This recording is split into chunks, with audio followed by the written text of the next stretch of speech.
Hi.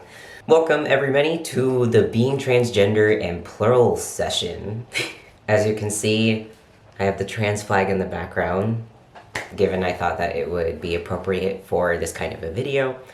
And also, I'll be reading off of a script. Of course, there's a script, so my eyes will be looking towards the bottom for the majority of the video, so just to get that out of the way. Before I get started, I want to mention that I know I may talk about myself and those in my circle a lot during the discussion, and this is not to boast, but to provide our experience as another example of how being plural and trans can function, and to also educate people on how diverse the experience of plurality and being trans can be. None of us are a certified therapist or psychiatrist, so please don't take anything mentioned as professional or educational. I can only be a voice for what I experience. I also want to add that the experiences I have with being trans and plural and anything that I talk about relating to my personal experiences is not the definitive or the only way to experience it. My experience is merely one of many different kinds. Not all transgender plurals function the same way. I will also mention that this video is not one for discourse. That is not what this is being made for. This is to help other transgender plurals out there who may be struggling with their identity, sexuality, or figuring out how to present their body externally. This video is inclusive of all identities, sexuality, and transition journeys.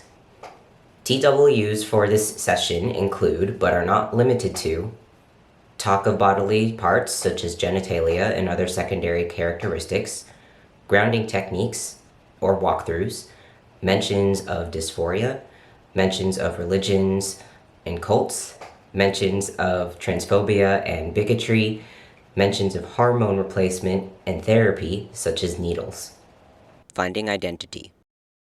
Gender identity can be a very tricky subject to tackle for singlets, and especially those who are plural. And if you are also neurodivergent, experiences with gender can be even more challenging. Gender identity, I would say, wasn't as much of a struggle as sexuality was for me personally, and I will eventually get to that later on in the session. As someone who is the only person in the circle who identifies with the body and calls this body as mine, I feel made it a lot easier to find my gender identity. And I can only imagine how those who are plural and share their bodily experience feel about their gender and sexuality. And I give you all props on going through that experience and handling it. That's a lot of identities to handle at once. Though, as I said earlier, I can only speak about what I have experienced as a trans man, so let's jump in on that. Trigger warning for mentions of dysphoria and bodily parts, genitalia. Growing up, I knew I was male. I didn't feel right having a coochie, and I wanted to pee standing up. I wanted to wear suits, and I even cut my own hair because I hated it so much for being long.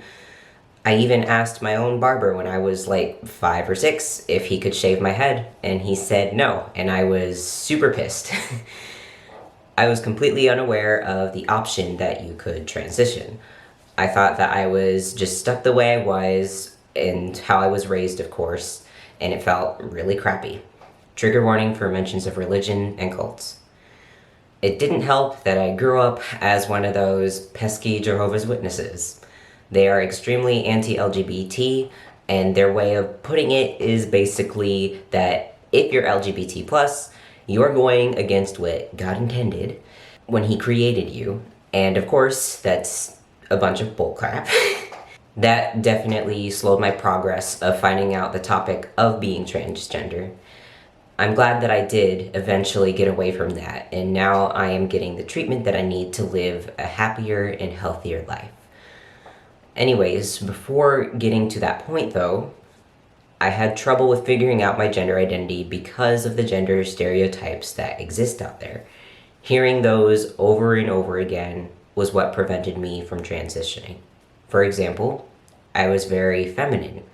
I liked bright colors, of course, because my hair is purple.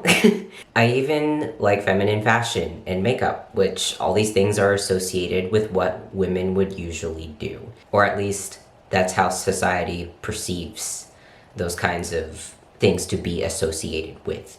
I am also gay, and I am attracted to men. I used to think that, hey, I have all these attributes and traits, so I have to be a woman, right? Nope, that is far from the truth.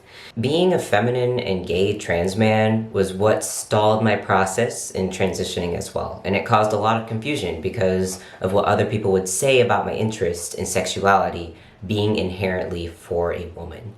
What made me realize that I am not a woman was that thinking about the idea of living as one didn't feel authentic. It was not authentic for me.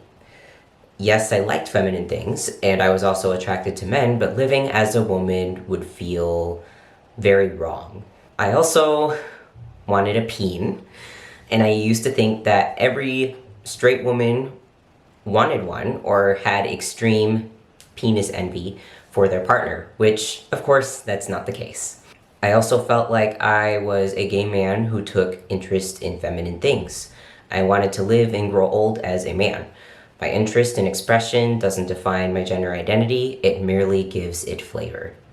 I also wanted to share that there was one day where I was having a lot of doubt on if I was really male or if it was all from trauma, as a lot of people like to put it.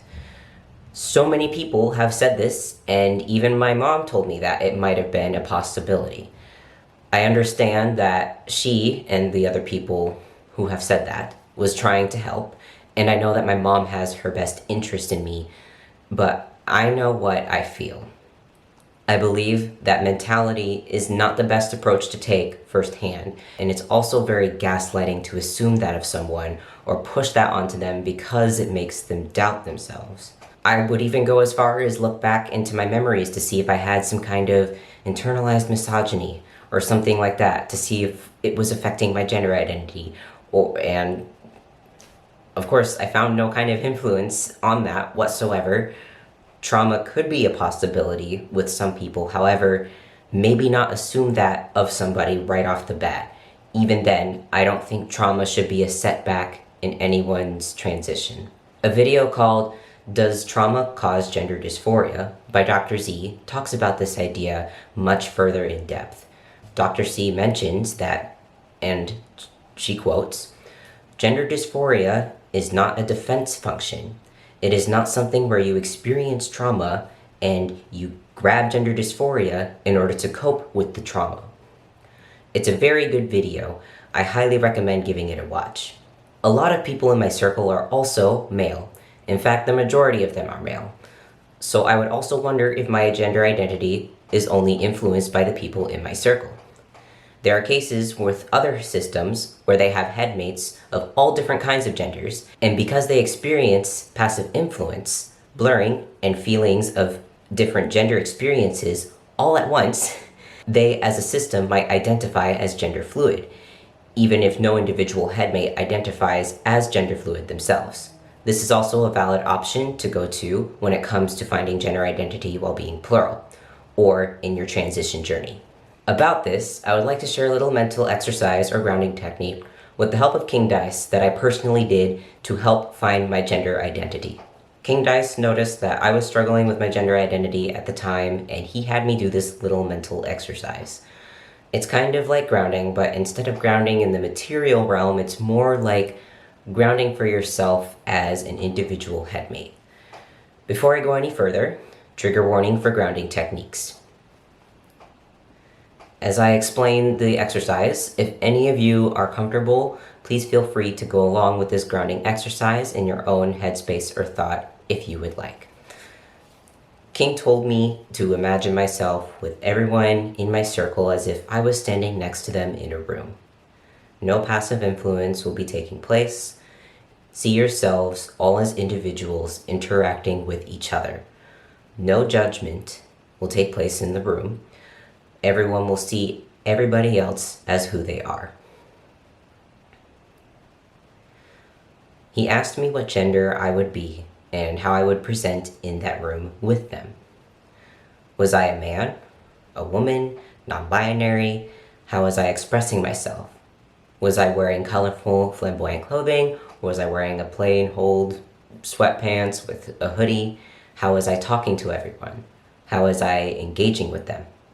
Was I quiet? Was I loud?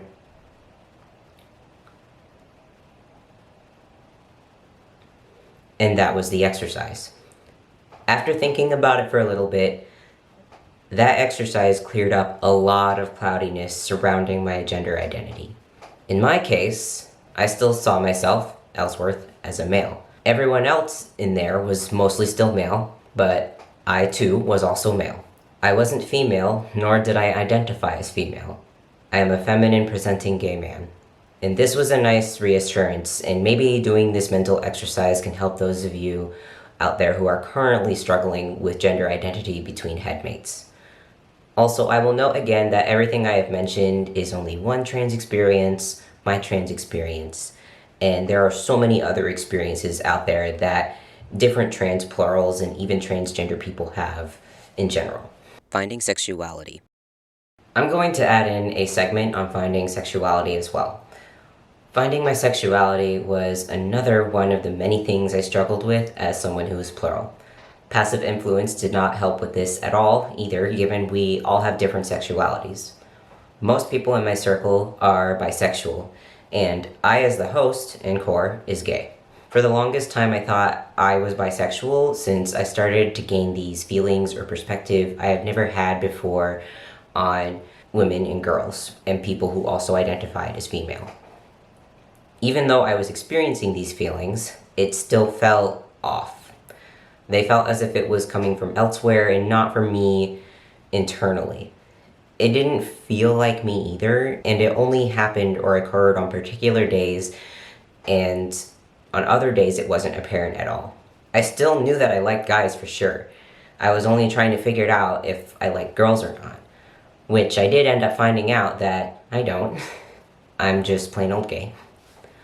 And these feelings were all experienced before I knew I was plural. Once I did find out about my plurality, that fit a lot of the puzzle pieces together. What I also found out was that all the people who were the most active in front on a consistent basis at the time were all bisexual. 3 different people to be exact. That's a lot of passive influence. I do want to add this. There are even times where my sexuality can differ within my circle versus how it would be outside of my circle. I have met one other plural who experiences this, though I don't know how common the experience is, given I don't talk about it that much with other plurals. I have been attracted to one female headmate I had when I was about 13. Of course, I didn't know she was a headmate, and I didn't know of my plurality back then. But it was the same experience I have now with everyone else in my circle. She was based off of a car my parents rented at the time, which, yes, that's very strange, but it happened nonetheless. She was actually the first person I had a romantic attraction to. I had none for humans at the time. Soon after, however, I crushed on my first boy in middle school. Yeah, not very good times. And ever since then, I have been only attracted to boys outside of my circle, both romantically and sexually. Liking a girl has only happened once within my circle, though, and it seems to stay that way. Even then, it's hard to find girls in my circle who I find attractive romantically and sexually. This is why I identify as gay, since my attraction to girls is so minuscule to the point that it rarely, if ever, occurs within my circle. Finding my sexuality was also done through the same methods for when I was trying to find out my gender identity. I used the same mental exercise King Dice had me do. I'm just glad that it's been all cleared up now for us. I'll now shortly go over finding other headmates' sexuality. So picking off a little bit from finding my own sexuality, what has helped me, or us specifically, realize whose sexuality or identity was whose was again from the mental exercise I shared in the gender identity subtopic. And communication is also one of the vital things that have helped us with this kind of thing in the circle. We've individually asked each other about our sexualities and identities, or talk to them internally and externally with each other. To find out sexuality, we individually have imagined different scenarios and situations on if we were to date certain kinds of people and how we would feel based on that experience. Finding gender identity personally wasn't an issue with the majority of us. It has mostly been a struggle for me, Ellsworth. If someone is still not sure about their sexuality or gender identity after doing all of that, they could identify as questioning, or we personally would still keep up the communication on it. We also recommend talking about it when you can, and to also continue to explore different scenarios and ideas both internally and externally from your collective. Dealing with dysphoria, if any. Before I dive in on talking about how we have experienced gender dysphoria, I want to clarify that dysphoria and how it can be felt is different for everyone, and that some transgender people don't experience dysphoria at all. Dealing with dysphoria as a collective can be complicated. What has helped me personally is actually a method Brennan Beckwith has talked about in one of their videos, and that is not assigning a gender to a certain attribute of a part of your body, or to redefine the gender of that part of your body. Trigger warning for talk of bodily parts and genitalia. My breasts and my genitals have given me the most dysphoria, and what has helped me cope with my dysphoria is seeing them as a part of my manly body. I don't code them as parts of a woman. I code them to match my own identity. I don't let other people define me by what they think the parts of my body means to them.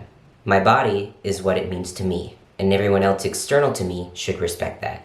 If they don't respect that, then that is disrespect and invalidation towards my identity and also my body. What they think my body is and what they try to call me is not correct because they do not own my body. I own my body, and systems own and share their body. I don't appreciate other people trying to put a label onto my body. I won't allow it, and I will not engage with it. This is the kind of boundary I hold when it comes to being trans. Once I have been able to label my body for myself and see its attributes as a part of my identity and not assigned to an opposing identity by other people, that is when it has helped me not only relieve dysphoria, but has also brought me euphoria over these attributes of my body. Hopefully you yourself, relabeling or reassigning the meaning to the attributes of your body that may give you dysphoria might help you cope with it as well. Besides relabeling and reassigning the meaning to the attributes that give you dysphoria, a simpler way of coping with it is to ask headmates who give you euphoria over certain parts of the body to help tone down or neutralize the dysphoria happening over those same parts. That is, if they are available and if they are comfortable in doing so. Because I'm sure we've all had those times where dysphoria hits at the worst moments, and if you're lucky, maybe a headmate somewhere in Headspace or Kokon might be willing to help tone it down at the moment so that you all can get through the day first, and then address the discomfort once you get home. Setting up a system in who can help different types of dysphoria at different times can also be an option in coping with it. You could write down questions to your system on how everyone can cope with dysphoria to help everyone feel just a little more comfortable overall in the body as of the current moment. You could ask, who has dysphoria over what? Who will help with dysphoria over this attribute or that one? Is it possible to only have the experience of euphoria from those who are fronting or co-conscious a parent and to override the dysphoria with that? Is it possible to avoid having dysphoria from more than one headmate double up on each other? And the questions can go on and on from there. And again, this is all my personal experience in dealing with dysphoria. Not everyone's dysphoria or euphoria may work this way, and not every system may experience dysphoria and euphoria the same way either. These methods I've shared to help with my dysphoria may or may not work for every many. Transition, if necessary. Once most of you have settled on your identities, or once you all have settled on how you'd like the body to present, see if transitioning to some degree is the best option for you as a system. First, I would hold a system meeting on what type of transition journey is the right decision to make for everybody. Will you all transition the body socially, medically, or under any other methods? Holding multiple system voting sessions for different ways to transition might help decide on what's right for everybody. You could ask, what traits on the body would be the most comfortable to each headmate? How would each member express themselves through the body? If anyone was able to handle temporary dysphoria post-transition while being in front, who will be willing to do so? Will transition be based on the gender identities of those who have been the most active in front or the longest period of time in the body's life? And the questions can go on, and depending on the system. Any transition journey you all take as a system is valid. and it is yours and yours only. The possibilities of what kind of journeys there are to take are endless. One big help in transitioning is acknowledging everyone's identities by using the correct pronouns, especially neopronouns and neogenders. Believe your trans headmates and dealing with internalized transphobia system-wise. I need a drink.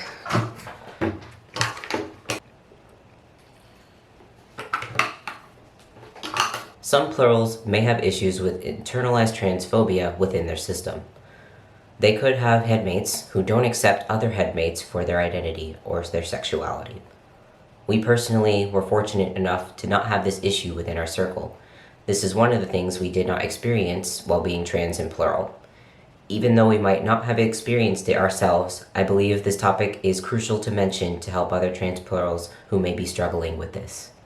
I want to credit my partner circle, Erin, for helping me write this topic, since they have had issues with internalized transphobia within their circle. They have agreed to be mentioned and have their experiences talked about in this video. The first thing that Erin and I would suggest doing if someone in your system isn't accepting of someone else's identity, or if they have internalized transphobia, is to ask why. Why is it that they obtain this view on trans people? And what they provide as an answer will determine what they need to work on and what response would be appropriate in talking them out of it. In this instance, I'll be talking about Erin's headmate, Dominic. Trigger warning for transphobia and bigotry. Dominic is currently one of Erin's most active and also the oldest headmate to date in their circle. He's been with them before they knew they were trans. Erin soon found out that they were trans, and there was also a little in Erin's circle who was also coming out as trans around the same time. Dominic did not take that very well from the start. Erin talked about being trans with Dominic a lot. It took several conversations to help Dominic understand what being trans is, since Dominic had his own life back in his own realm, and he was raised in a family that was not accepting of LGBT+ people. His father's view on LGBT+ people was a big influence on how Dominic's view on the community was as well. Dominic's father banned him from seeing trans and gay friends for uneducated and bigoted reasons. Transphobia was pushed onto Dominic as a child, and because of this, Dominic was never properly educated and didn't want to hear anything about it since he was taught growing up that trans people are bad and gross. So when Dominic found out about both Erin and the little being trans, he first initially thought that both of them presenting as the identity they were comfortable with wouldn't work out for them in the long run. He said, "The little and Erin being trans scared me since I thought that everything would change. I thought that I wouldn't have a girlfriend or daughter anymore. I thought that I would have neither, which is ridiculous in hindsight. I thought that these feelings would pass, or that these weren't their feelings, or that Ellsworth rubbed off on them. Newsflash, they didn't." What helped Dominic change his mind? Dominic has a therapist of his own back in his own realm. Therapy for Dominic played a role in helping him become inclusive and respectful of the littles and Erin's identity. Dominic also talked a lot to Erin, the little, Erin's family in circle, and his therapist, and heard their perspective on what being trans is. It was the fact that he was surrounded by people both in the collective and outside of it who supported Erin and also read up on what dysphoria is, as well as how important the exploration of gender actually is to everyone and not just trans people. It was also being presented with studies on how accepting someone's current gender identity can help them be more confident and less depressed. Watching Brennan Beckwith's Break on Silence series on YouTube also affirmed that opinion in him as well. Educating Dominic on being trans is what helped him become supportive of Erin and their little today. And what also helped earlier on when Dominic was still learning and processing Erin being trans was that they and the little affirmed themselves to each other and alone, so it made Dominic look very rude to everyone. Social consequences for being transphobic and bigoted in your system can help if the transphobic member is being very stubborn. Make it socially consequential for them to misgender anyone or invalidate their identity. Have those who are supporting your trans headmates team up against the ones who are being transphobic. Firmly correct pronoun usage and firmly refer to yourself as who you are, because in the end, it is not anyone else in your system to decide your identity. It is you, the trans headmate yourself. Gaining access to hormone replacement therapy. If you are all looking for hormone replacement therapy as a part of your transition, I'd highly advise to be careful in what you tell your therapist or psychiatrist about your plurality, or to not even mention plurality to your therapist at all. As there are some therapists who deny hormone treatment for their patients with DID/OSTD because they think the distress of dysphoria of their patients is caused by the DID or OSTD or their plurality and not from being transgender. For the lack of better words, therapists who don't allow HRT to plural patients with DID or OSTD think that their patients' issues with gender dysphoria can be resolved if they work on their struggles with dissociation rather than get HRT, since the therapists think that the dissociation or the plurality is the cause of the dysphoria and not because they are trans. And according to the theory of structural dissociation, some doctors seem to think that having different genders is a part of the elaboration in DID/OSTD, such as having different names, ages, and interests. Yet, for some reason, sexuality was left out of that list in 2012, but not gender. Which is really sad, because transgender care and therapy can help a lot of systems, trans systems, function to a greater degree if they have a body in which they are most comfortable living in and sharing with. The theory of structural dissociation is explained in a book called The Haunted Self by Onno van der Hart, Suzette Boone, and others. When it comes to treatment from your therapist, as quoted from an anonymous trans plural, I would advise to get the help needed in regards to your gender first, and if it's still an option or possible, talk with your therapist about your plurality afterwards. I will also note that transition goal does not equal gender. End quote. The transition goal can merely be what the system wishes the body to present as, while the headmates all individually may have an entirely different identity, and that's completely okay. No one in your system is obligated to be one thing or choose to be one thing or the other. If you all do happen to gain access to HRT, and if your therapist or psychiatrist has you eligible for it, I have a few tips for that too. I can only speak of the transmasculine process in HRT and not the transfeminine process, since I am not transfem. I also live in America, so the options for HRT may be different or even have different costs depending on which country you live in. So I'll be speaking as someone who has had HRT who lives in America. As for testosterone, trigger warning for mentions of methods for HRT such as needles. There is muscular injection using needles. A quote from an anonymous trans plural also says, "For folks who have a fear of needles, there are devices available that do the shot for you. They're lifesavers.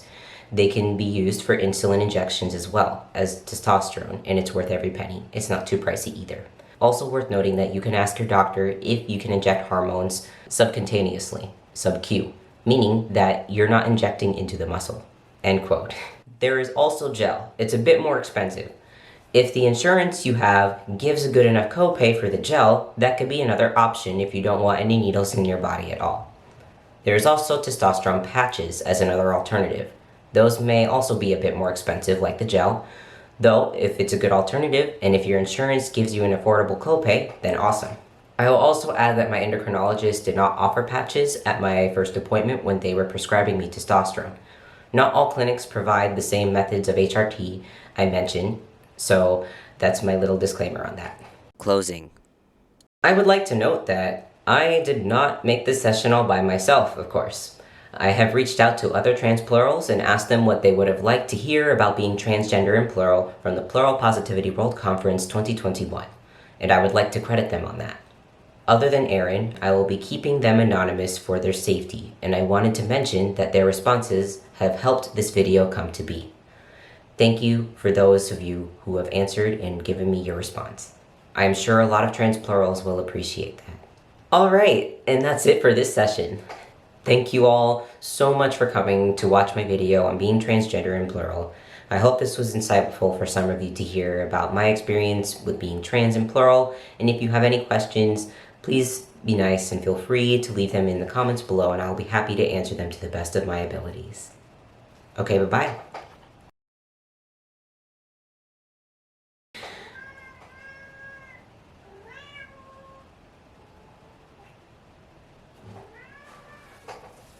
I don't know if you'll hear that. That's the cat.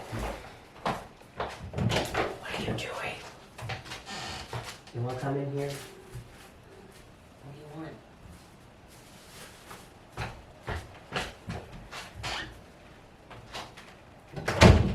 You better not jump on stuff. You need to go to the bathroom. Go to the bathroom. I'm going to... Can you not make noise, please? Can you go over here? I'm going to add... Get off. Can I just record this without a cat? Get out. Shoo. No, no, no, no. Come here. No. Coming out because you're making too much of a fuss. They're gonna go outside.